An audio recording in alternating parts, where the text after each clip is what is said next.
Hello, very good morning students. मैं आदित्य आप सभी का स्वागत करती हूँ आपके अपने प्लेटफॉर्म में एसएससी लीड पर। कैसे हैं? चलिए शुरुआत करते हैं सेशन की। और यूपी पुलिस यूपीएसआई वाले बच्चे बिल्कुल इस सेशन में बने रहे। और देखो, डेली आप पढ़ रहे हो तो क्या आप उस चीज़ को रिवाइज कर रहे हो? इतना कुछ डेली पढ़ते हो, डेली 40 क्वेश्चन हम लगा रहे हैं, कॉन्सेप्ट के साथ हम पढ़ रहे हैं। तो क्या आप जो भी पढ़ चुके हैं, क्या आपको वो रिवाइज हुआ है, याद है? अगर उन पर बेस्ड क्वेश्चंस आगे आपके पूछे जा रहे हैं, एक्सपेक्टेड क्वेश्चंस अभी हम कर रहे हैं, तो क्या वो क्वेश्चंस आपके सही हो रहे हैं? अगर गलत हो रहे हैं, वापस से पुरानी क्लासेस जो भी हुई हैं उन्हें रिवाइज करते रहें। कॉन्सेप्ट के साथ हम पढ़ रहे हैं। अगर किसी भी क्वेश्चन में किसी को डाउट आता है तो पूछिए। कोशिश करें कि सुबह 10 बजे आप लाइव सेशन में जुड़ें। जब लाइव सेशन में आप आते हैं, कोई क्वेश्चन आपसे पूछा गया है, आप उसका आंसर नहीं कर पा रहे हैं, तो उस क्वेश्चन का आंसर आप क्यों नहीं कर पाए? क्योंकि आप उसके पीछे का कॉन्सेप्ट नहीं जानते हैं, या आप क्वेश्चन समझ नहीं पाए हैं, है ना? तो दो चार ही रीजन होते हैं। तो उस क्वेश्चन को पूरा कॉन्सेप्ट के साथ समझेंगे। नहीं समझ में आ रहा है, दोबारा से पूछेंगे। फिर भी समझ में नहीं आ रहा, फिर से पूछेंगे। तो यही फायदे होते हैं लाइव सेशन के। आपका डाउट साथ के साथ क्लियर हो रहा है, आपको पूरा कॉन्सेप्ट मिल रहा है क्वेश्चन के पीछे। इसीलिए कहा जाता है लाइव सेशन में जुड़िए। बहुत सारे स्टूडेंट जो बाद में क्लास को देखते हैं, तो 1 घंटा आप सुबह में निकाल सकते हैं हिंदी के लिए। बाकी सेशन की क्लासेस जो हो रहे हैं आपके, जैसे करंट अफेयर है या जीएस की क्लास है, वो सब इवनिंग में हो रहा है। ठीक है, चलिए तो बढ़ते हैं बिना देरी के क्वेश्चन की तरफ। अपना स्कोर जरूर चेक करें। डेली अपने आप को एनालिसिस करना बहुत जरूरी है कि मैंने दिन भर में ये सब्जेक्ट पढ़ा था, आज ये टॉपिक मैंने कंप्लीट किया है, तो मुझे इसमें से कितना याद है। ठीक है, क्योंकि रिवीजन वेरी वेरी इंपॉर्टेंट है। रिवीजन ही सिलेक्शन दिलाता है, पढ़ने से सिलेक्शन नहीं होता है। जितना बार आप उसे रिवाइज करोगे, प्रैक्टिस करोगे, वो आपका सिलेक्शन क्लियर करता है। ठीक है, चलिए तो आते हैं क्वेश्चन की तरफ। पहला क्वेश्चन है यहाँ पर, द्वंद्व समास के कितने भेद होते हैं? तो सिर्फ अगर समास पूछा होता तब हम कहते हैं कि 6 भेद होते हैं, लेकिन यहाँ द्वंद्व समास के बारे में पूछा है, जो कि समास का एक भेद है। तो इसके कितने भेद हो जाएंगे? इसके भेद होते हैं 3। कई बार पढ़ चुके हैं। तो अगर बात की जाए द्वंद्व समास के कौन कौन से भेद होते हैं, तो पहले तो ये जो द्वंद्व समास है, इसे कैसे पहचाने कि द्वंद्व समास है? जहाँ दोनों पद प्रधान, दोनों पद क्या हो? प्रधान। ठीक है, इसके अलावा इसके 3 भेद होते हैं। पहला होता है इतरेतर द्वंद्व। इतरेतर द्वंद्व जिसमें हम देखते हैं कि जोड़ीदार शब्द आते हैं। जोड़ीदार शब्द आए। जोड़ीदार शब्द कौन कौन से हो जाते हैं? जैसे कि कहा जाए राम सीता, राम लक्ष्मण, माता पिता, भाई बहन। ये क्या है? जोड़ीदार शब्द है। ठीक है, ऑप्शन सी आ गया बिल्कुल सही। दूसरा जो भेद होता है वो हो जाएगा आपका समाहार द्वंद। और समाहार द्वंद का अगर अर्थ समझे तो इसमें किस प्रकार के शब्द आते हैं?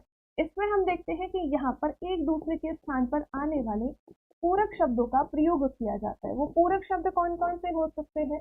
जैसे आपसे कहा जाए धन दौलत, तो धन कहो या दौलत, अर्थ तो एक ही समान है, तो आप दौलत भी कह सकते हो, धन भी कह सकते हो। आप क्या कह सकते हो? रुपया पैसा कह सकते हो, रुपया पैसा। तो ये दोनों एक दूसरे के स्थान पर प्रयोग किए जा सकते हैं। आते हैं तीसरे भेद की तरफ। तीसरा भेद होता है वैकल्पिक द्वंद्व। और ये जो वैकल्पिक द्वंद्व है, इसमें हम किस प्रकार के शब्द देखते हैं?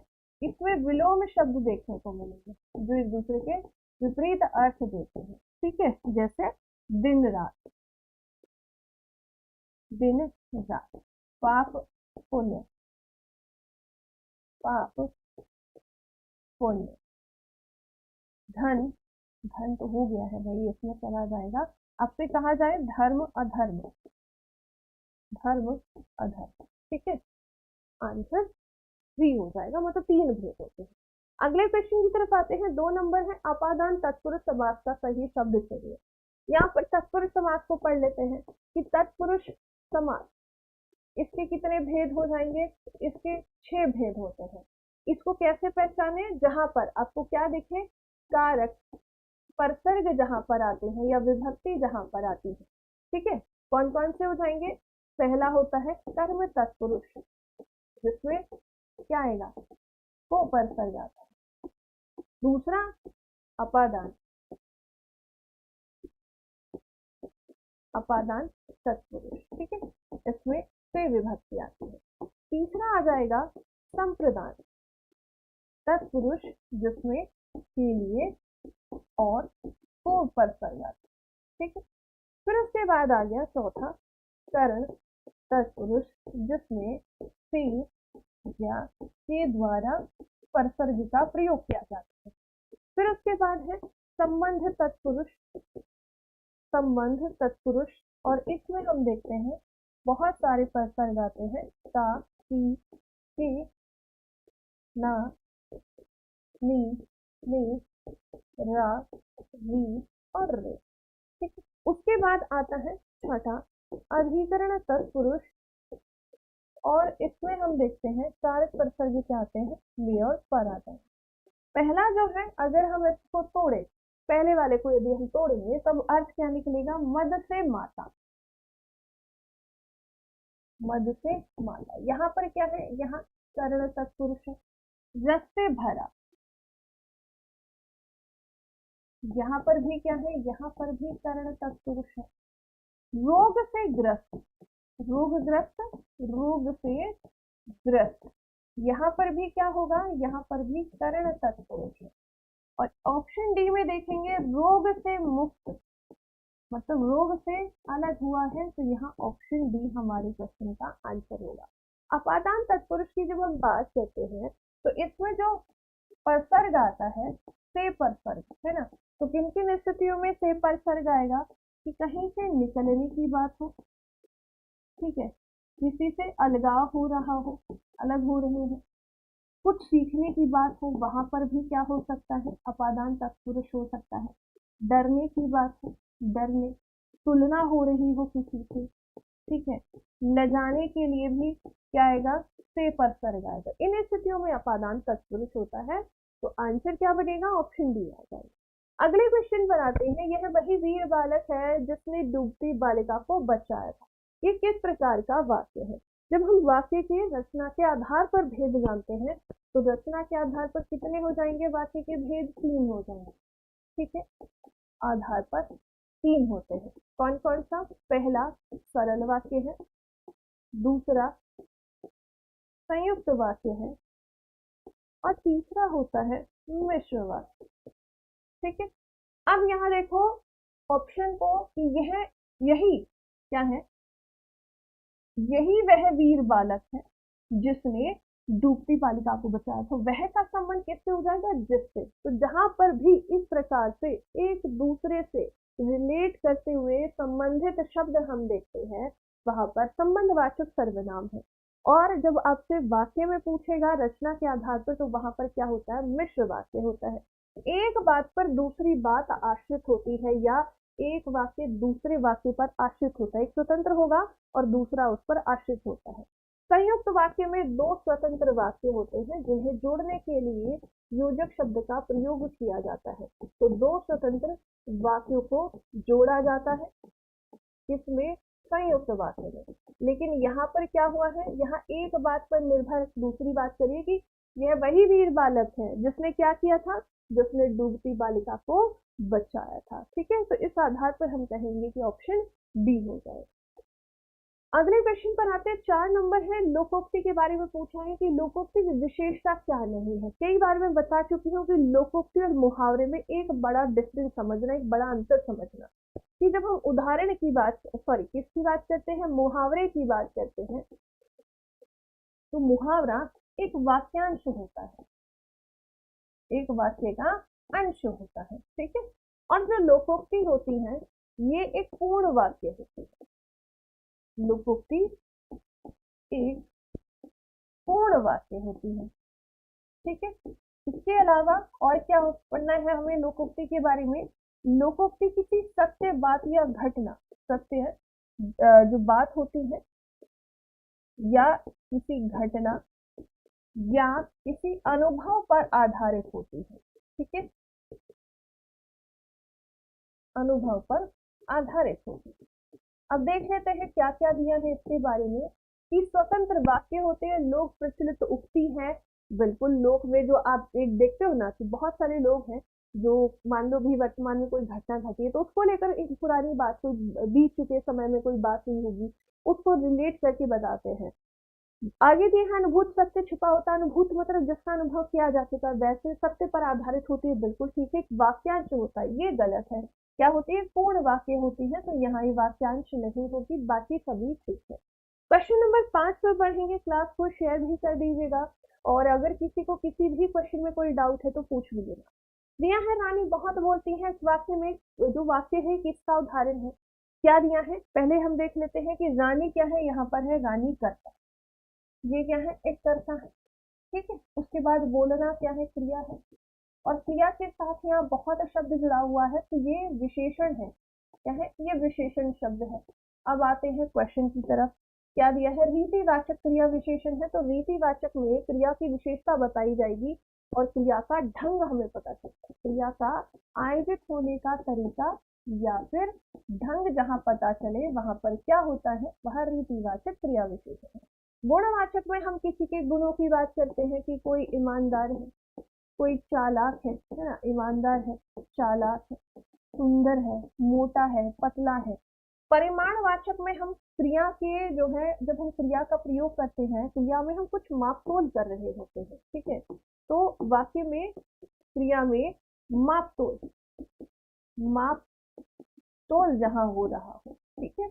उसके बाद परिमाण बोधक विशेषण, ये जो है ये विशेषण का भेद है, और इसमें हम देखेंगे कि विशेषण शब्द का प्रयोग किया जाता है तो वहां पर कुछ मापने तोलने वाले शब्दों का प्रयोग होता है। अब क्वेश्चन पर आते हैं। यहाँ क्रिया की बात हो रही है, क्रिया विशेषण है, किस प्रकार का है? परिमाणवाचक है। इसमें किस प्रकार के शब्द आते हैं? इतना, उतना,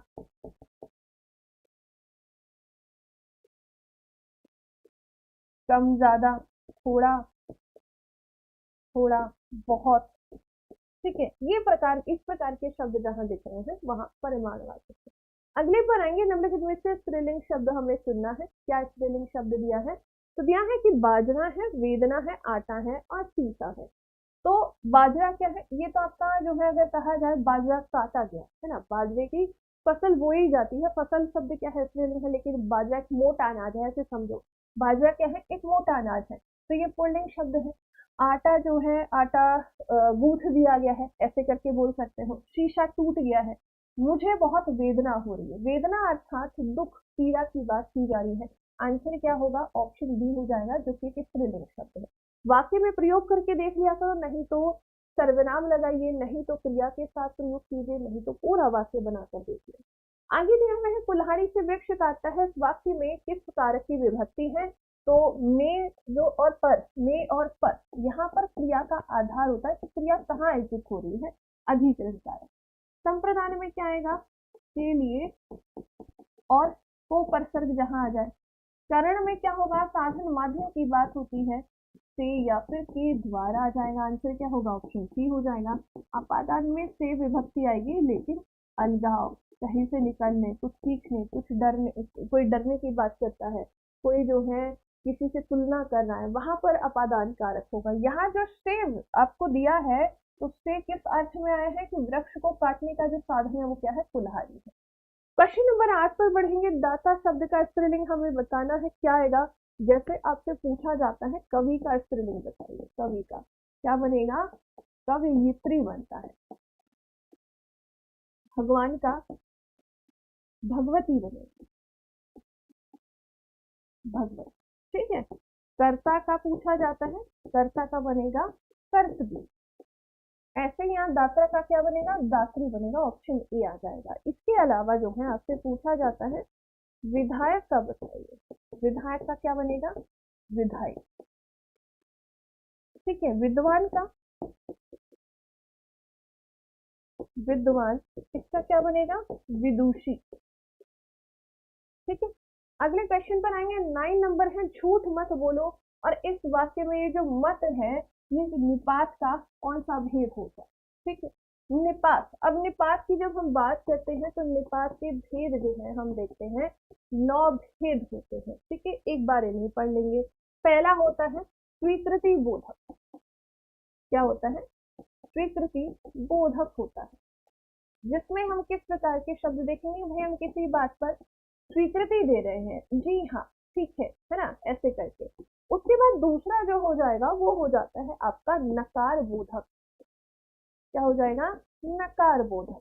अब इसमें हम जो है मना करेंगे, सीधे सीधे मना कर देंगे, हम कहेंगे नहीं, है ना, जी नहीं, ऐसे कहेंगे, जी नहीं। ये हो गया आपका नकार बोधक। तीसरा होता है निषेधात्मक। इसमें किसी कार्य को करने के लिए मनाही होती है और मत जहां पर आ जाए, ये मत करो, ये निषेधात्मक है। चौथे की यदि हम बात करें वो कौन सा हो जाएगा, तो आता है प्रश्नवाचक, प्रश्नबोधक। प्रश्नवाचक ना कहकर कहेंगे प्रश्नबोधक, जिसमें आप प्रश्न पूछते हैं किसी से, क्या कर रहे हो।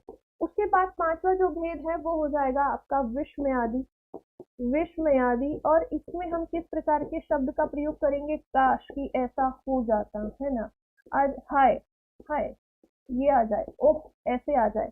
6 नंबर पर आते हैं। 6 नंबर में हम देखते हैं यहाँ पर आएगा तुलना बोधक, जो कि दिया भी है क्वेश्चन में। तो तुलना बोधक में हम किस प्रकार के शब्दों का प्रयोग करते हैं, जैसे उपमा अलंकार में देखते हैं ना, सा, अरे तुम कैसे लग रहे हो, तुम उसका जैसे लग रहे हो, है ना। तो यहाँ सा सी से जहां पर आ जाए वो तुलना बोधक हो जाएगा। फिर उसके बाद आते हैं अवधारणा बोधक। ठीक है, 7वां नंबर हो जाएगा, क्या हो जाएगा, अवधारणा बोधक।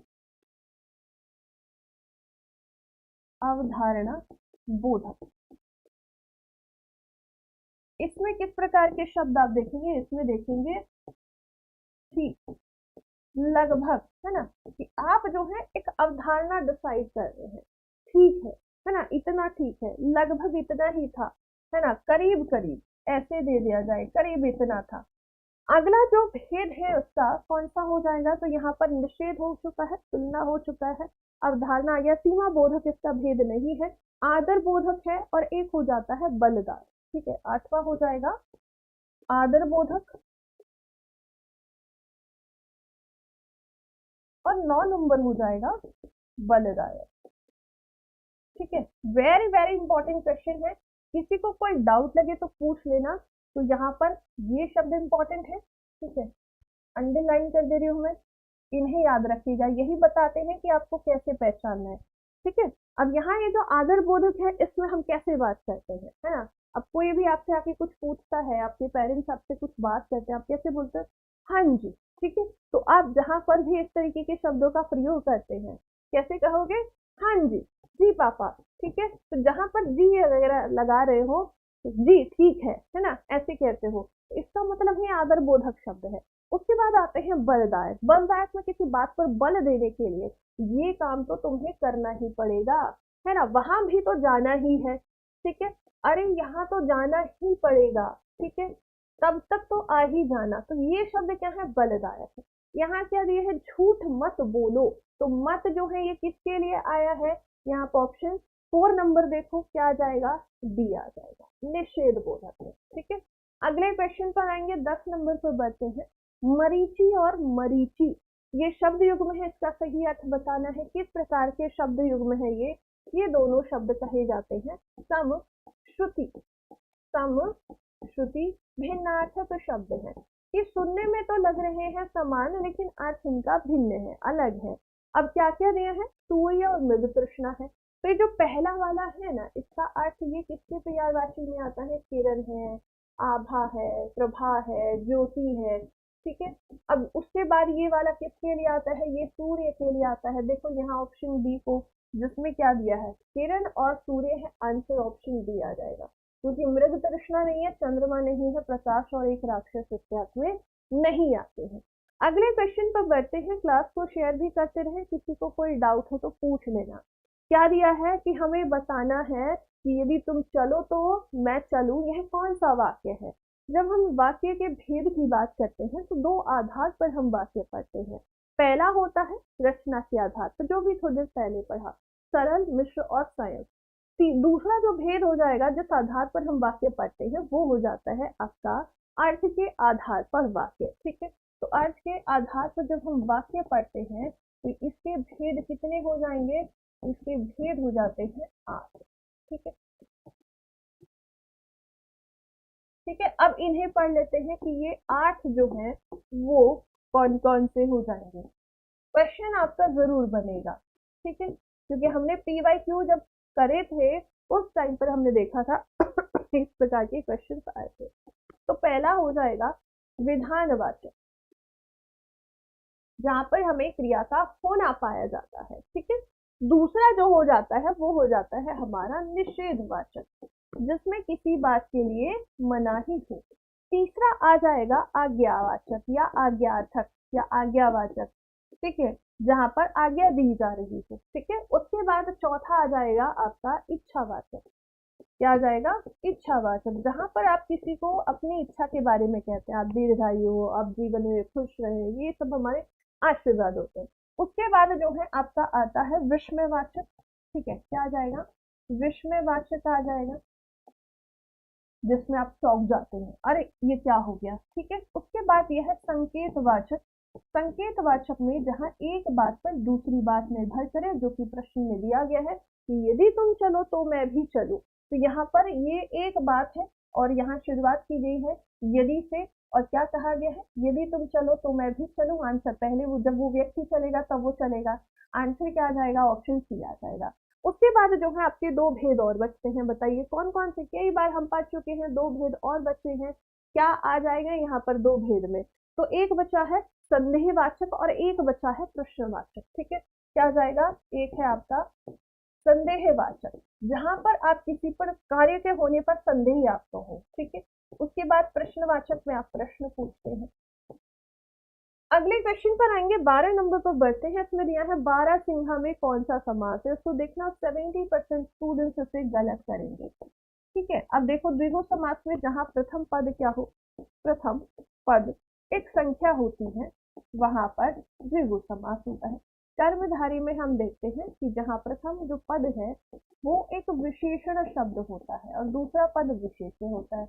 अव्यय भाव में प्रथम पद जो है ये क्या होता है? एक अव्यय शब्द हो, कोई क्या हो? उपसर्ग हो, उपसर्ग आ जाए, यह शब्द की जहां आवृत्ति हो जाए। बहुव्रीहि में क्या होता है? जहां तीसरा अर्थ या तीसरा पद प्रधान है। ये जो बारहसिंघा शब्द है, अब इसको बहुत सारे स्टूडेंट क्या करेंगे कि बारहसिंघा है अर्थात 12 सिंह वाला, तो इसको ऑप्शन डी भी लगा सकते हैं, लेकिन ये विशेष पशु के लिए आया है ना? क्या है? एक विशेष जीव के लिए प्रयोग हुआ है, तो यहाँ पर हम क्या कहेंगे? ऑप्शन ए करेंगे, इसमें बहुव्रीहि समास होगा, इसमें ऑप्शन डी मत कीजिएगा, ठीक है। क्वेश्चन नंबर 13 पर बढ़ेंगे। इनमें से कौन सा शब्द कालवाचक अव्यय है? अब अव्यय में हम पढ़ते हैं विकारी और अविकारी शब्द। जब हम अविकारी पढ़ते हैं उसमें 4 भेद होते हैं, क्रिया विशेषण, संबंध बोधक, समुच्चय बोधक और विस्मय आदि। तो यहाँ कालवाचक अव्यय में क्रिया विशेषण का ये भेद है, 4 भेद होंगे क्रिया विशेषण के, काल, स्थान और परिमाण और रीतिवाचक। अब इसमें ये आपसे पूछा गया है कि जो कालवाचक है वो कहाँ पर है? कालवाचक में हमें समय के बारे में पता चलेगा। प्रश्न क्या दिया है? अब से, अब का मतलब अभी, है ना? समय की बात हो रही है। उसके बाद ये कहा जाएगा, तो ये स्थान की बात की जा रही है। ये क्या है? ये स्थान की बात हो रही है। आगे आते हैं, उधर गया है, ये भी स्थान की बात कर रहा है। पेड़ के नीचे है, ये भी स्थान है। तो यहाँ इन तीनों में क्या है? अगर आपसे पूछा जाए तो ये स्थानवाचक क्रिया विशेषण है, स्थानवाचक क्रिया विशेषण। और ऑप्शन जो ए है ये हो जाता है हमारे क्वेश्चन का आंसर। अगले क्वेश्चन पर आएंगे, 14 नंबर। कौन से शब्द में स्वर संधि है? संधि के भेद कितने होंगे? तो संधि के भेद होते हैं 3। इतना सिंपल भी क्वेश्चन पूछा गया है। स्वर संधि, व्यंजन संधि और तीसरा होता है विसर्ग संधि, ठीक है। अब इसमें कहा गया है कि जो स्वर संधि है उसके कितने भेद हो जाएंगे? तो स्वर संधि के भी कितने होते हैं? 5 भेद होते हैं, ठीक है। जिसमें पहला क्या आ जाएगा? पहला है दीर्घ, दूसरा है वृद्धि संधि, तीसरी यण संधि, 4th नंबर पर होती है गुण संधि और 5th नंबर पर आ जाएगा अयादि संधि, ठीक है। अब क्वेश्चन को देख लेते हैं, ऑप्शन में क्या क्या है। अधोगति, इसको जब तोड़ेंगे तो क्या आ जाएगा? अध प्लस गति आ जाएगा, ठीक है। उसके बाद ये है उच्चारण, उत प्लस चारण, ये इसका संधि विच्छेद है। दिग्गज क्या होगा, दिक प्लस गज हो जाएगा। और यहाँ पर मनवंतर है, इसको जब तोड़ेंगे तो यहाँ पर क्या आएगा, मनु प्लस अंतर आ जाएगा। तो ऑप्शन जो डी है इसमें क्या है, यण संधि है, यहाँ पर यण संधि है, आंसर ऑप्शन डी हो जाएगा। इसमें व्यंजन संधि है, इसमें भी व्यंजन संधि है, और यहाँ पर है विसर्ग संधि। आंसर आपका ऑप्शन डी हो जाएगा। ठीक है, क्वेश्चन नंबर 15 पर आते हैं। किस वाक्य में भाववाच्य नहीं है, तो भाववाच्य बताना है किसमें नहीं होगा।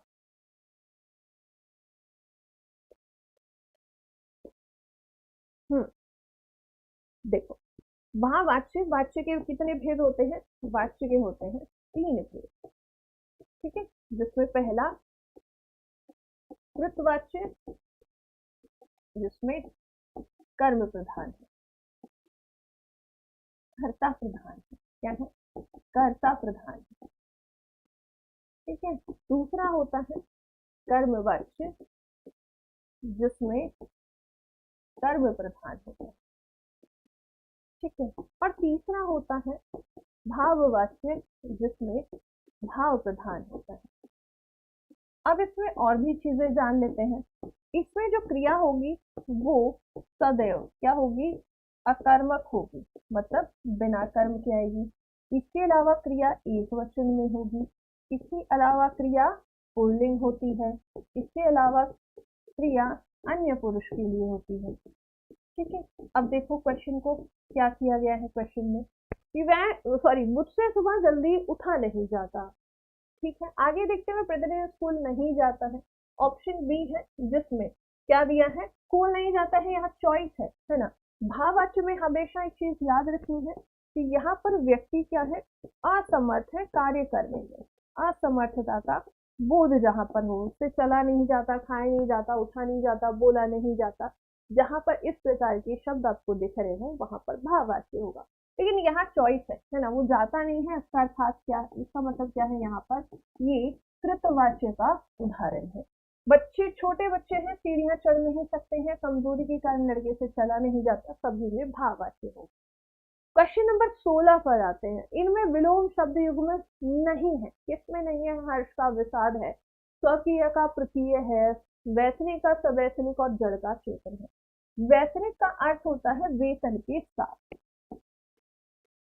वेतन के साथ। ठीक है, इसका विलोम जो बनेगा, इसका विलोम क्या बनेगा, इसका विलोम बनेगा अवैतनिक, बिना वेतन के, ऐसे बनेगा। लेकिन यहाँ पर सवैतनिक लिखा है, गलत है। आंसर ऑप्शन सी है, जिसमें त्रुटि है। 17 नंबर पर आएंगे। संयुक्त उदाहरण हमें बताना, मतलब संयुक्त वाक्य कहाँ पर है, क्या क्या दिया है, उन्होंने जो कुछ दिया उसी से मुझे परम संतोष है, जो का संबंध किससे हो जाएगा, उससे हो जाएगा। वह ऐसी बातें करता है, कैसी बातें, जिनसे सबको बुरा लगता है।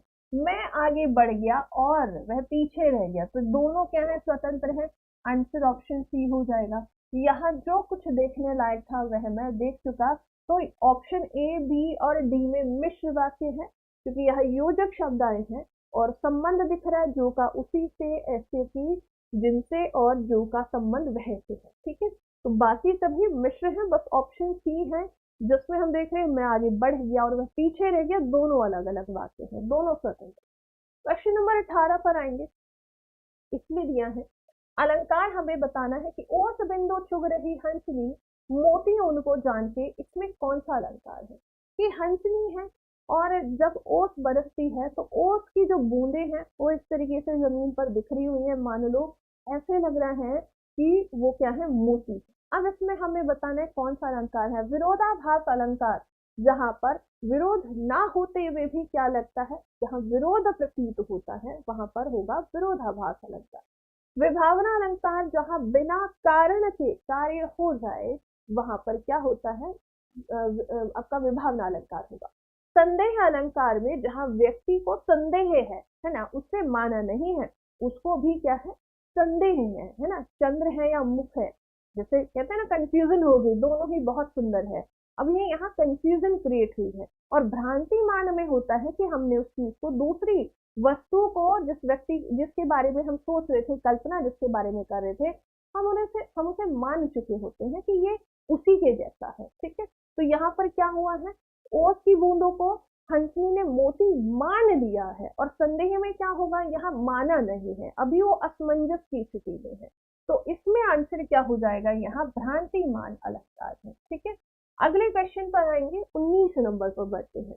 सरल या साधारण वाक्य बताइए, जहां अभी रेगिस्तान है वहां किसी समय जंगल था, तो जहां का संबंध किससे होगा, वहां से हो जाएगा, मिश्र वाक्य है। मेरा भाई यहाँ आएगा या मैं उसके पास जाऊंगा, ऑप्शन ये क्या है, अच्छा ऑप्शन ए क्या है, मिश्र वाक्य है, इसमें ये मिश्र वाक्य है, ये क्या हो जाएगा, ये वाला संयुक्त वाक्य है। ठीक है, उसके बाद जो जितना मानते हैं उसको, जो का संबंध उससे हो जाएगा, यहाँ पर भी मिश्र वाक्य है। फिर उसके बाद दिया है ऑप्शन नेक्स्ट वाला डी, दिन का थका हुआ आदमी रात को खूब सोता है, ये आपका सरल वाक्य है। क्वेश्चन नंबर 20 पर आएंगे, कमजोर द्वारा शक्ति प्रदर्शन करना या नष्ट होने के करीब पहुंचना, ये भावार्थ है और उससे हमें बताना है किस लोकोक्ति से रिलेट करता है, किसका ये अर्थ है। क्या दिया, अपने मुंह या मिट्ठू बनना, इसका क्या हो जाएगा, अपनी तारीफ कम ही कर लेना। होते हैं ना कुछ लोग जो किसी और की तारीफ से मोहताज नहीं होते हैं, अपने बारे में खुद ही बता देते हैं कि मुझ में ये एक हो गया है। उसके बाद यह है आधे जल गगरी छलकत जाए, इसका मतलब है कि ज्ञान तो कम है लेकिन दिखावा ज्यादा है। उसके बाद यह चींटी के पैर निकलना, बिल्कुल चींटी के पर है, पैर नहीं है, क्या है, पर है, पर, हाँ पर है। ऑप्शन क्या हो जाएगा, सी हो जाएगा। मेरी बिल्ली मुझे से म्याऊं, मुझे से ज्ञान सीखा है, मुझे ही ज्ञान सिखाने लगे, इससे क्या कहेंगे, मेरी बिल्ली मुझे से म्याऊं। क्वेश्चन नंबर 21 पर आते हैं। क्लास की टाइमिंग 10 बजे है और बहुत सारे ऐसे बच्चे हैं जो क्या करते हैं, बाद में क्लास को देखते हैं। तो वो बच्चे जो बाद में क्लास देख रहे हैं, उनसे भी मेरा एक क्वेश्चन है कि आप सुबह 10 बजे क्लास में नहीं आ पा रहे हैं, तो क्या 4 बजे वाला टाइम ठीक था, बताओ भाई। अगर 4 बजे वाला टाइम ठीक लग रहा था तो एक बार कमेंट बॉक्स में बता देना कि एग्जैक्टली टाइमिंग क्या चाहिए, क्योंकि देखो क्लास तो हो रही है डेली, बट आप लोग क्लास में नहीं आते हैं। इसका मतलब ये है कि भाई एक पर्टिकुलर टाइम फिर से वैसे चूज किया जाए जिस टाइम मोस्टली स्टूडेंट्स अवेलेबल है। अर्ली मॉर्निंग, दोपहर में, किस टाइम मोस्टली देखना जहाँ पर सबसे ज़्यादा स्टूडेंट्स कमेंट करेंगे, जिस टाइम पर उस टाइम पर क्लास को शिफ्ट करेंगे फिर। ठीक है, तो आप सभी थोड़ा बताइएगा कि सुबह अर्ली मॉर्निंग आप पढ़ना चाहते हैं तो दोपहर को क्लास आपको चाहिए, क्योंकि इस टाइम को मैं देख रही हूँ पिछले एक हफ्ते से हमारी क्लास हो रही है और स्टूडेंट्स नहीं आ पा रहे हैं। या तो आप लोग शेयर नहीं करते हैं क्लास बुक, है ना, या तो आप शेयर नहीं कर रहे हैं, या आप लोग जो है सोचते हैं हिंदी हम पढ़ लेंगे आराम से, तो इतना भी इजी नहीं है हिंदी को समझना। प्रैक्टिस करोगे तभी जाकर प्रिपेयर हो पाएगी। 40 में से आपके कितने क्वेश्चन सही होते हैं उसके लिए आप, और देखो मानो अब आप अभी लाइव सेशन में आप बाद में क्लास को देख रहे हैं, वहां आप बहुत समय लेते हैं, वहां आप अपने अकॉर्डिंग आंसर करते हैं कि ठीक है मुझे इस क्वेश्चन में 3 मिनट लग रहे, इस क्वेश्चन में 2 मिनट लग रहे, इस क्वेश्चन में 1 मिनट लगा। लेकिन जब आप लाइव सेशन में होते हो तो यहाँ सबको समान टाइम मिलता है, हर क्वेश्चन में समान जो है मतलब टाइम में देती हूँ, क्वेश्चन पढ़ा उसके बाद आंसर, उससे पहले अगर आपका आंसर आ रहा है तो ठीक है ना, मेरे क्वेश्चन का आंसर करने से पहले अगर आपका आंसर आ रहा है तो एग्जैक्टली वो ठीक है। लेकिन अगर आप बाद में क्लास को देखते हुए धीरे धीरे, स्पीड एकदम स्लो है, आराम आराम से पढ़ रहे हैं, तो वो सिर्फ आप रीडिंग कर रहे हैं, तो रीडिंग ना करें, आंसर को अपना एक टाइम के अंदर आंसर करना सीखें, क्वेश्चन का आंसर एक्यूरेट भी होना चाहिए। ठीक है, आते हैं इस क्वेश्चन पर, कौन सा वाक्य भूतकाल का है। अब भूतकाल कितनी बार हम पढ़ चुके हैं, तो भूतकाल के कितने भेद होते हैं, 6 होते हैं, जिसमें पहला होता है क्या, सामान्य भूत, जिसमें क्या होता है, केवल क्रिया होती है, अंत में सहायक क्रिया नहीं होगी। दूसरा होता है पूर्ण भूतकाल, जिसमें क्रिया समाप्त हो चुकी है। तीसरा होता है अपूर्ण भूत, जिसमें क्रिया अभी भी भूतकाल में चल रही है। चौथा हो जाएगा आसन्न भूत, जिसमें लगेगा क्रिया अभी अभी संपन्न हुई है। पांचवा हो जाएगा संदिग्ध भूत, जिसमें क्रिया की समाप्ति पर हमें क्या है, संदेह है। और छठा होता है हेतु हेतु मदभूत, जिसमें हम देखते हैं कि एक क्रिया पर दूसरी क्रिया निर्भर करती है, लेकिन किसमें, भूतकाल। हाँ जी, वेरी गुड मॉर्निंग अनुष्का। अब यहाँ पर दिया है कौन सा, भूतकाल का, पूर्ण भूत की बात की जा रही है, तो पूर्ण भूत के लिए हमें क्या देखना है, पूर्ण भूत में क्रिया पूर्ण हो चुकी होगी, है ना, तो क्रिया के साथ क्या आ जाए, जहां पर भी क्या हो, था, थी और थे आ जाए। अब देखो क्वेश्चन में क्या है, वह काम कर चुकी, यहाँ केवल क्रिया है, इसके साथ कोई सहायक क्रिया नहीं है। वह काम कर, वाह क्या काम करती थी, तो यहाँ तो त्रुटि हो गई, काम कर रही थी, ये क्या है, अपूर्ण भूत है, क्या है, ये अपूर्ण भूत है, क्रिया अभी संपन्न नहीं हुई है, चल रही है, मैं काम कर चुकी थी, ऑप्शन बी आ जाएगा, और इसमें तो वैसे ही त्रुटि है, ठीक है, आंसर क्या बनेगा, बी बनेगा, ठीक है। हाँ जी, वेरी गुड मॉर्निंग।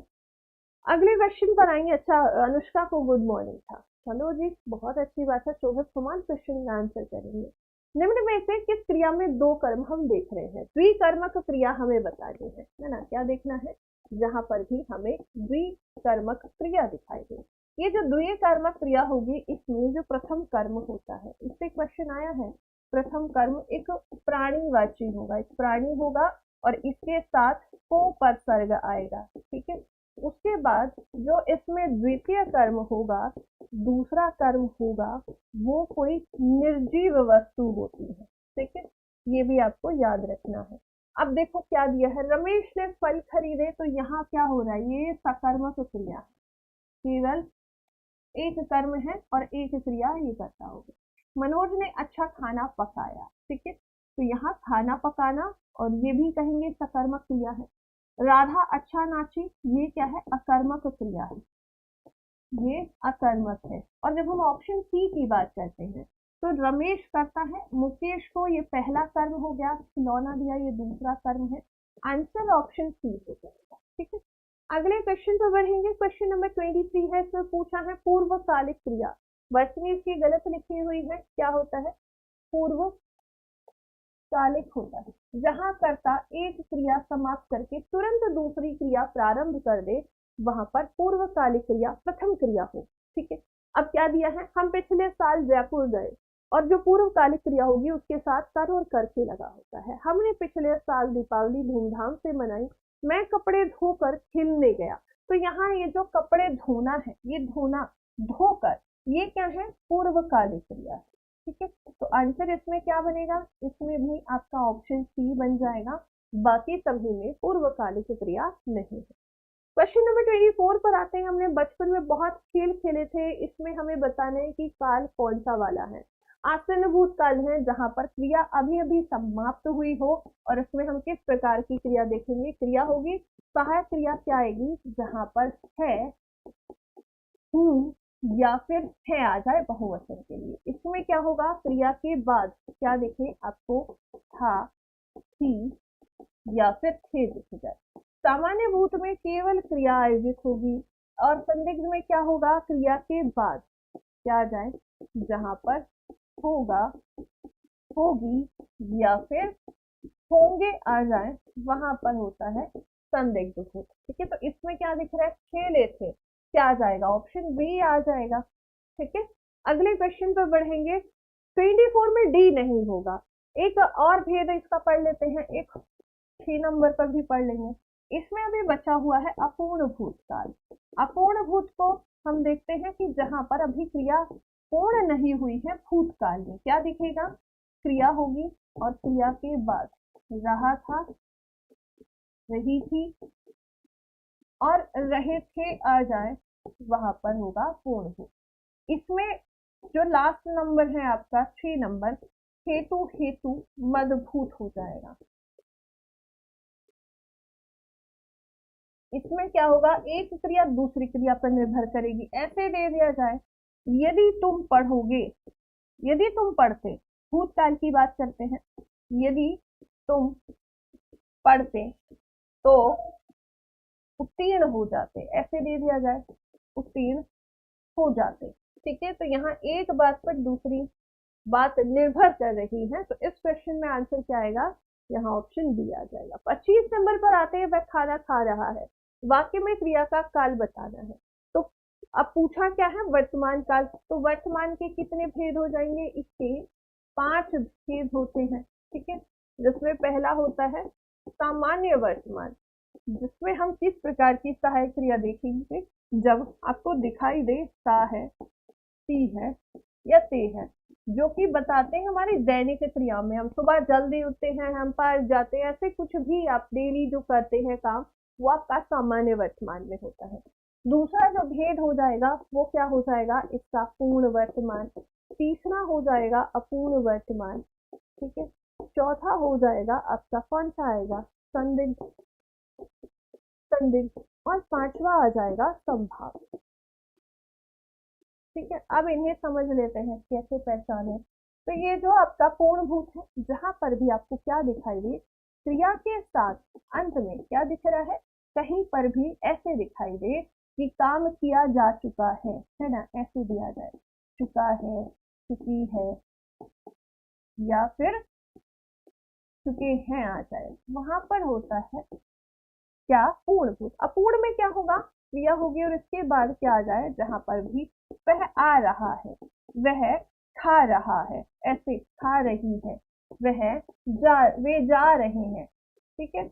उसके बाद है संदिग्ध भूतकाल, जहां पर भी आपको दिखे क्रिया के बाद रहा होगा, रही होंगी, रहे होंगे, या फिर ता होगा, वह जाता होगा, है ना, वह आता होगा, इस प्रकार दिखाई दे। संभाव्य में इस तरीके से होगा कि क्रिया होगी और क्रिया के साथ ऐसे कह दिया जाए, रहा हो, है ना, हो सकता है वह बाजार जा रहा हो, वह बाजार से आ रहा हो, तो यहाँ पर संभावना व्यक्त की जाती है। अब आते हैं क्वेश्चन पर, क्या दिया है, खाना खा रहा है, ऑप्शन क्या हो जाएगा, बी एकदम सही होगा। नेक्स्ट क्वेश्चन पर आएंगे, क्लास को भी शेयर कर दीजिएगा कि निम्नलिखित में से गलत विकल्प हमें चुनना है। क्या दिया है, वह चतुर निकला, इसमें दिया है सकर्मक क्रिया है, वह कॉलेज से आकर सो गया, तो पूर्वकालिक क्रिया है, बिल्कुल ठीक है। आकर सो गया, तो यहाँ ये जो आना है ये पूर्वकालिक क्रिया, ऑप्शन बी बिल्कुल ठीक है। उसने आम खाया, क्या खाया, आम खाया, ऑप्शन सी बिल्कुल ठीक है। मोर नाचता है, अकर्मक क्रिया है, एकदम ठीक है। ऑप्शन ए में चतुर निकला, चतुर यहाँ उसकी विशेषता बताई जा रही है, वो उसका कर्म नहीं है, ठीक है। तो यहाँ पर भी क्या है, अकर्मक क्रिया है, और हमें क्या दिया, सकर्मक, तो इसे हमें क्या कहना था, ये एक अकर्मक क्रिया है ना, उसकी विशेषता हम पढ़ रहे हैं किसी के बारे में, तो ऑप्शन ए क्या है, ये गलत है, बाकी सभी ठीक है। क्वेश्चन नंबर 27 पर आती है, इसमें व्याकरण की दृष्टि से कौन सा कथन सही नहीं है। क्या क्या दिया है, भाववाच्य केवल अकर्मक क्रियाओं में होता है, बिल्कुल ठीक है। कर्मवाच्य अकर्मक और सकर्मक गलत है, केवल सकर्मक। कृतवाच्य भी अकर्मक और सकर्मक ठीक है। सभी प्रेरणार्थक क्रियाएं सकर्मक होंगे, बिल्कुल ठीक है। बस ऑप्शन बी में त्रुटि है, कर्मवाच्य में कर्म प्रधान होगा और इसमें कर्म होना जरूरी है, इसमें अकर्मक क्रियाएं नहीं आती है, ठीक है। क्वेश्चन नंबर 28 पर आते हैं, कोई डाउट है किसी को तो पूछ लीजिएगा कि ऐसा क्यों है, ठीक है। क्वेश्चन नंबर नेक्स्ट है, किस वाक्य में सकर्मक क्रिया नहीं है। सकर्मक क्रिया में हमें जहाँ क्या का आंसर मिल जाए कि क्या हो रहा है ना, ऐसे पता चल जाए। मैं पढ़ रहा हूँ, क्या पढ़ रहे हो, किताब पढ़ रहे हो, समाचार पत्र पढ़ रहे हो। मैं खा रहा हूँ, क्या खा रहे हो, आपसे कह दिया जाए कि आम खाया है, सेब खाया है, खाना खाया है, कुछ भी खा सकते हैं, तो ये क्या है, सकर्मक है। वह नाच रहा है, अब इसमें नाचना क्रिया है, ठीक है, वह नाच रहा है, तो यह कर्मक हो गया। वह सो रहा है, वह रो रहा है, वह आ रहा है, जा रहा है, ये सभी अकर्मक क्रिया है। आते हैं सकर्मक क्रिया किसमें नहीं है। अब मजदूर पेड़ के नीचे बहुत देर से बैठा है, तो बैठना क्या है, क्रिया है, और पेड़ के नीचे बैठा है, तो क्रिया कहाँ हो रही है, पेड़ के नीचे हो रही है, इतना हमें पता है, वो सिर्फ बैठा हुआ है, कुछ कर नहीं रहा है वहां पर। उसके बाद यह है, किसान हल से खेत जोत रहा है, तो यहाँ पर क्या होना चाहिए, सकर्मक क्रिया होनी चाहिए। मोहन बाजार से फल खरीद रहा है। तीन छात्र पुस्तकालय में पढ़ रहे हैं, ठीक है। अब देखो यहाँ पढ़ना, ठीक है, पढ़ना क्या है, ये सकर्मक क्रिया है, हमेशा ये सकर्मक में ही आती है। खरीदना, क्या खरीदा, फल खरीदे, ठीक है। उसके बाद क्या जोतना है, खेत जोत रहा है।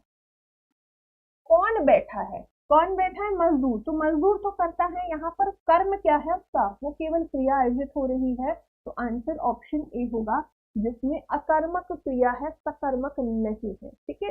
तो अगर आप इस क्वेश्चन का आंसर सी कर रहे हैं तो सी नहीं होगा, ऑप्शन ए, ठीक है। अगले क्वेश्चन पर आएंगे 29 पर, परिमाणवाचक विशेषण का प्रयोग किस विकल्प में हुआ है। इस विशेषण में हम देखेंगे कि जहां पर मापने तोलने वाले शब्द आते हैं, है ना, और इसके भी दो भेद होते हैं, एक निश्चित परिमाणवाचक, एक अनिश्चित परिमाणवाचक। निश्चित में हम देखेंगे कि जहां पर हमें एक एग्जैक्टली पता हो, क्या पता हो कि 10 ऐसे दे दिया जाए 10 मीटर कपड़ा, है ना, या आपसे कह दिया जाए 10 किलो आम, ऐसे पता चल रहा है कि इतना आम खरीदा है, इतना मीटर कपड़ा है। जब आपसे कह दिया जाए इतना खाना बहुत है, अभी ये इतना खाना, भाई कितना खाना, ये पता नहीं है, इतना उतना थोड़ा बहुत ज्यादा, ये हमें नहीं पता चलता कि इतना में कितना आया है, इतना, है ना। अब आधा गिलास, तो आधा गिलास तो समझ में आ रहा है, लेकिन थोड़ा पानी वो समझ में नहीं आता है कि थोड़ा कितना है। ठीक है, हमारी हिंदी बहुत वीक है, कोई बात नहीं है भैया, एडवर्ड विलियम नाम तो आपका एकदम जो है यूरोपियन या अमेरिकन वाला है, और हिंदी कमजोर है, चलो कोई बात नहीं है, ठीक है, तो हिंदी के लिए डेली सेक्शन में आओ। इसमें हमें बताना है, अब देखो क्या दिया है, तुम 10 रुपए लाओ, तो यहाँ पर रुपयों को हम गिन सकते हैं, तो ये 10 जो है ना, ये संख्या के लिए आया है, ये क्या है, एक संख्यावाचक विशेषण है। ठीक है, उसके बाद रोटियां कम खाता हूं, तो रोटियों को गिना जा सकता है ना, रोटी आप गिन सकते हो, तो ये किसमें चला जाएगा, ये आपका चला जाएगा अनिश्चित संख्यावाचक, अनिश्चित संख्यावाचक में। ठीक है, कुछ आदमी कुछ पक्षी लाए, आदमी और पक्षियों को भी गिन सकते हैं, तो ये भी आपका अनिश्चित में चला जाएगा। उसने कुछ पानी पिया, अब जो पानी है ना, पानी को आप तौलते हैं, है ना, 2 लीटर पानी है, आप आधा गिलास पानी पिएंगे, तो यहाँ पर हमारा जो क्वेश्चन है ना, वो परिमाण की बात कर रहा है, परिमाण में हम माप तोल की बात करते हैं, तो इस आधार पर आप ऑप्शन डी को आंसर करेंगे। अब पानी को गिन नहीं सकते हैं, पानी के लिए आप कहोगे 10 लीटर पानी चाहिए, 5 लीटर पानी चाहिए, 1 गिलास पानी चाहिए, तो उसमें भी एक अमाउंट उस तरीके से नहीं, मात्रा की बात की जाती है, गिनने की बात नहीं होती इसमें। तो जब मात्रा वाले जो हमारे पास पदार्थ होते हैं, खाने पीने वाले जो पदार्थ होते हैं, जिन्हें हम माप तोल सकते हैं, जो द्रव फॉर्म में होते हैं, ठीक है, तो यहाँ पर ये क्या है, ये हम माप रहे हैं, कुछ पानी पिया, कुछ का मतलब यहाँ पर थोड़ा पानी, है ना, क्या था, सही क्या होता, थोड़ा पानी पिया, तो जो थोड़ा है ये मात्रा की बात कर रहा है, इसलिए यहाँ पर परिमाणवाचक। अगले क्वेश्चन पर आएंगे, प्रविशेषण का प्रयोग किस वाक्य में हुआ है, तो प्रविशेषण क्या होता है, विशेषण की विशेषता बताने वाले शब्द, विशेषण की विशेषता बताने वाले शब्दों को कहा जाता है। ठीक है, और अब ये विशेषण क्या है, विशेषण है जो कि वे शब्द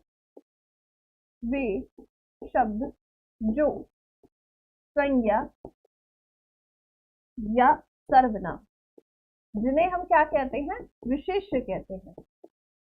ठीक है, कि क्या कर रहे हैं, विशेषता बताए,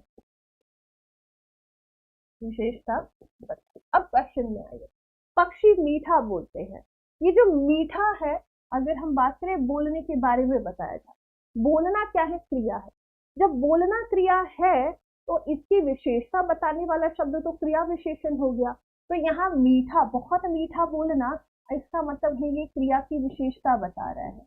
लेकिन हमने क्या पढ़ा है, हमने तो ये पढ़ा था कि जब प्रविशेषण की बात करेंगे तो ये विशेषण की विशेषता बताएगा। अब विशेषण संज्ञा सर्वनाम की विशेषता बताते हैं, तो सबसे पहले हमें ये देखना है कि किसकी विशेषता बताई जा रही है। ठीक है, अब आगे आते हैं, वह सुंदर लिखता है, लिखना क्या है, ये भी क्रिया है, उसने सुंदर सुंदर लिखा, ये भी क्रिया विशेषता है, क्रिया की विशेषता बताया है। लड़का क्या है, यहाँ पर एक संज्ञा है ना, लड़का क्या है, जातिवाचक संज्ञा है, ये क्या है, एक विशेष शब्द है। ठीक है, यहाँ तक ठीक है। लड़का कैसा है, अच्छा है, तो लड़का का गुण कैसा है, भाई लड़का अच्छा है, ये गुणवाचक विशेषण हो गया।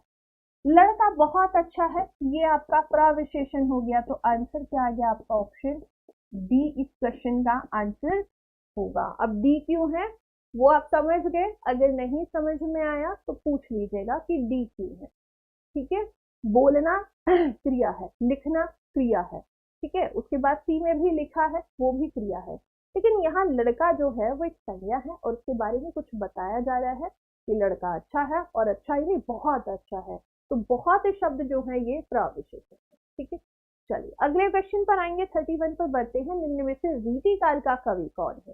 तो जयशंकर प्रसाद, निराला जी और सुमित्रा नंदन पंत जी। ये तीन लोग जो हैं, कौन कौन तीन लोग? ये तीन लोग, ये आते हैं छायावाद, छायावाद में। ठीक है, और इनके साथ महादेवी जी। तो छायावाद के चार स्तंभ में कहा जाता है। जयशंकर प्रसाद जी हैं जो छायावाद के प्रवर्तक माने जाते हैं। यहाँ पर आ जाएंगे बिहारी लाल जी, है ना, इनका पूरा नाम क्या है? बिहारी लाल। इनकी प्रमुख रचना है बिहारी सत्सई, बिहारी सत्सई।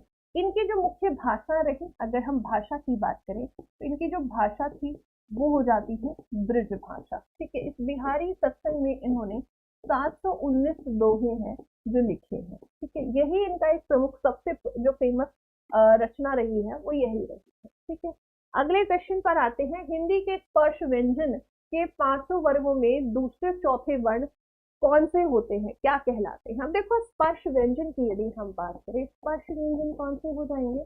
तो स्पर्श व्यंजन होते हैं आपके क से लेकर म तक, इनकी संख्या होती है 25। ठीक है, अब यहाँ पर मैंने आपसे कहा था कि जब इनको आपको रिवाइज करना हो तो डेली क्लास में बने रहो। KCMDO, जहाँ पर पहला ये कंठ है, ये तालव्य से उच्चारित होने वाला है, ये मूर्धन्य से उच्चारित होंगे। ठीक है, जो यहाँ पर आएंगे। फिर उसके बाद दंत हैं और ओष्ठ है। अब इसके बाद क्या करो? कचट तप कर लेंगे। क्या कर लेंगे? कचट तप। अब ये आपके वर्ग आ गए, कचट तप। ठीक है, हर वर्ग में 5 क्या होंगे? वर्ण होंगे। ठीक है, जैसे कि बात करें यहाँ पर क, ख, ग, थ और प, च, छ, ज, झ और झ। ठीक है, ट, ठ, ड, ढ और क्या आ जाएगा? अण। त, थ, द, ध, न, न। ठीक है, उसके बाद प, फ, ब, भ और म। ये हो गए आपके 25। अब इसमें सॉरी, इसमें ये पूछा है इन्होंने कि जो सेकेंड वाला है ये दूसरा, और उसके बाद पूछा है चौथा, ये कौन से हो जाएंगे? तो यहाँ पर मैंने देखा है कि आंसर आया है अघोष और महाप्राण है। ओके, अनुष्का आपका आंसर नहीं आया। भैया आप तो कह रहे थे कि आपकी हिंदी कमजोर है, हिंदी तो आपकी काफी सही लग रही है। तो इसमें जो है अगर हम बात करें यहाँ पर क्वेश्चन का आंसर क्या होना चाहिए, तो महाप्राण है, ये महाप्राण भी होंगे। इसके अलावा और क्या पूछा गया है? तो यहाँ और अगर देखा जाए तो बाकी को भी देख लेंगे, तो ये ऑप्शन बी को आंसर करेंगे। ये महाप्राण है। बाकी जो बच्चे अल्प प्राण में क्या आ जाएंगे? विषम वाले आ जाएंगे। 1, 3 और 5 ये क्या हो गए? अल्प प्राण हो गए। अब घोष और अघोष और दिए हैं, तो घोष कौन से हो जाएंगे? घोष हम कहेंगे कि यहाँ पर जो 3, 4, 5 लास्ट वाले जो होते हैं ना, कौन से हो जाएंगे? 3, 4 और 5। और यहाँ पर पहला और दूसरा ये घोष व्यंजन है। तो यहाँ दूसरा और चौथा महाप्राण है, और अल्प प्राण जो बाकी बचते हैं घोष में आपका पहला और दूसरा आएगा। तो ये साथ के साथ अघोष और महाप्राण नहीं हो सकते हैं। ठीक है, अगले क्वेश्चन पर आते हैं। कोई डाउट हो किसी को पूछ लीजिए। क्वेश्चन नंबर नेक्स्ट पर आते हैं, जिसमें पूछा है 33 में शुद्ध वर्तनी का चयन करें। अनुनासिक कैसे लिखा जाता है? अनुनासिक वो स्वर होते हैं जिनका उच्चारण हम जो है नाक और मुंह दोनों से करते हैं। जैसे अनुस्वार है, विसर्ग है, अ बोलते हैं। ठीक है, लग रहा है ना नाक से भी बोल रहे हैं, तो अनुनासिक नहीं होगा, अनुनासिक है। ऑप्शन क्या आ जाएगा? डी आ जाएगा, अनुनासिक। ये वाला अनुनासिक एकदम सही होगा। ठीक है, चलिए तो बढ़ते हैं नेक्स्ट क्वेश्चन की तरफ। क्लास को शेयर भी करते रहिए, कोई डाउट हो किसी को तो पूछ लेना। नेक्स्ट क्वेश्चन पर आएंगे। यशोदा में प्रयुक्त संधि का हमें नाम बताना है, तो यशोदा शब्द को छोड़ेंगे। ठीक है, अब देखो कभी भी हम ओ को पढ़ते हैं हम गुण संधि पढ़ते हैं, लेकिन गुण जो है स्वर संधि है, तो दोनों तरफ स्वर होना चाहिए, लेकिन यहाँ ऐसा नहीं है। तो यहाँ पर यश प्लस ओ को ऐसे रखो और इसको इधर ले आओ। अब ये तो एक व्यंजन है, तो अब यहाँ पर ओ के स्थान पर विसर्ग रख दे। अब क्या बनेगा? यश प्लस दा बन जाएगा। ये इसका संधि विच्छेद है। संधि कौन सी हो गई? विसर्ग संधि। ठीक है, चलिए नेक्स्ट क्वेश्चन पर आएंगे, आगे है मृग नयन में समास बताना है। मृग नयन मतलब मृग के समान नयन, जैसे हिरण की आंखें होती हैं वैसे ही आंखें हैं, तो इसका अर्थ क्या है, अव्ययभाव है, कर्मधारय तत्पुरुष द्वंद्व, तो इसमें तो दोनों पद प्रधान होंगे।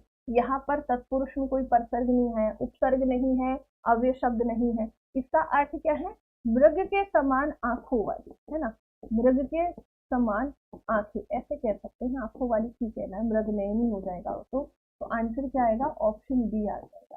क्योंकि यहाँ पर विशेषण क्या है कि भाई आंखों की विशेषता कैसी है कि मृग के समान, हिरण के समान है, तो आंसर क्या बनेगा, जहां पहला पद विशेषण और दूसरा पद क्या हो, विशेष्य हो, वहां पर क्या होता है, कर्मधारय समास होता है। जब हम किसकी बात करते हैं, अव्यय भाव की बात करते हैं, तो इसमें जो प्रथम पद होता है ना, वो क्या होता है, कोई उपसर्ग हो जाए, है ना, जैसे कह दिया जाए आजन, जीवन भर, ठीक है, ऐसे ही कोई अव्यय शब्द हो, दूसरा अव्यय शब्द हो, जैसे यथाशक्ति कहा जाए, ठीक है, और तीसरा हो जाए जहां पर शब्द की आवृत्ति, शब्द की जहां आवृत्ति हो जाए, मतलब शब्द बार बार आ जाए, है ना, दिनों दिन, धड़ाधड़, वहां पर क्या होता है, वहां पर आपका अव्यय भाव होता है। तो इस क्वेश्चन का आंसर ऑप्शन बी होगा। अगले पर आएंगे जिसमें कोई पद प्रधान नहीं होता तथा अन्य अर्थ प्रधान होता है, तो यही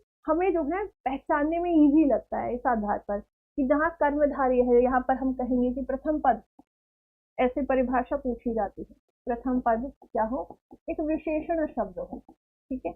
अव्यय भाव में अभी बताया, जहाँ प्रथम पद क्या हो, एक उपसर्ग हो, कोई अव्यय शब्द हो, अव्यय, या क्या हो, शब्द की जहां आवृत्ति हो, ठीक है। जब हम शब्द को तोड़ते हैं और हमें क्या दिखे, कारक परसर्ग हमें नजर आए। आज के सेशन को आप फिर से देख लीजिएगा, शुरू में मैंने समासी बताया था, बहुव्रीहि इस क्वेश्चन का आंसर होगा, और इसमें हम एग्जाम्पल कहें, कहीं पर आपसे कह दिया जाए पीताम्बर, है ना, पीले वस्त्र धारण करने वाले, चक्रधर, चक्र को धारण करने वाले कौन है, विष्णु जी है, दशानन कह दिया जाए, ठीक है।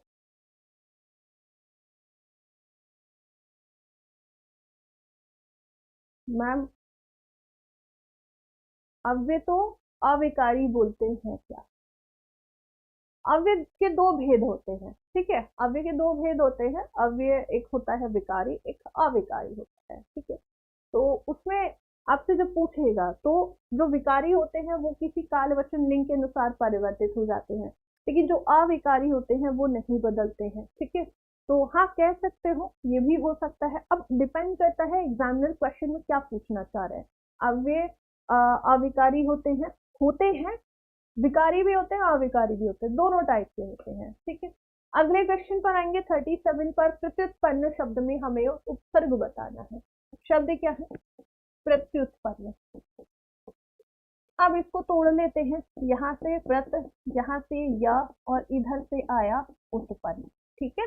या कब आया होगा, जब ई या ई का मेल किसी भिन्न स्वर से होता है, ज्ञान संधि है ना, वही वाली है यहाँ पर, इसको इधर ले जाओ, इधर से बना प्रति और उधर से बना उत्पन्न, बस यही देखना है, उपसर्ग क्या है, ऑप्शन बी आ जाएगा, ठीक है।